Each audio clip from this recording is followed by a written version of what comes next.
యాక్చువల్గా ఇక్కడ ఒక మాట చెప్పాలండి. కొన్ని నేను ఇందాక ఒక మాట అన్నాను. కొంతమందిని పెంచి పోషించాడు జగన్మోహన్ రెడ్డి.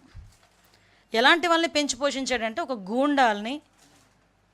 గూండాల్ని, రౌడీల్ని, ఒక అసాంఘిక శక్తుల్ని, ఇలాంటి పర్సన్స్ని పెంచి పోషించాడు. ఆ పెంచి పోషించడానికి కారణంగా ఈరోజు వాళ్ళు ఏమనుకుంటున్నారంటే ఇదే అప్పుడున్న పందానే ఇప్పుడు కూడా కొనసాగుతుంది అని వాళ్ళు ఆలోచించుకుంటున్నారు.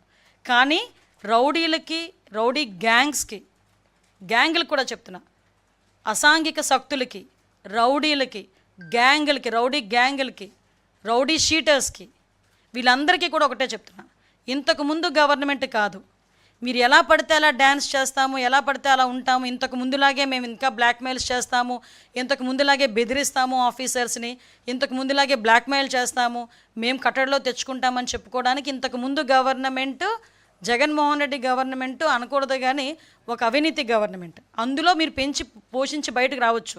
కానీ ఇది ఎన్డీఏ కూటమి, ఇక్కడ ఉన్నది చంద్రబాబు నాయుడు గారు ముఖ్యమంత్రిగా.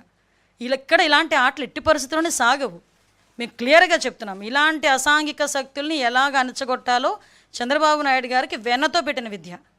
ఒకనొక టైంలో ఫ్యాక్షనిస్టులని, నక్సలిజాన్ని ఎలాగ అదుపు చేశారో మీ అందరికీ కూడా తెలుసు.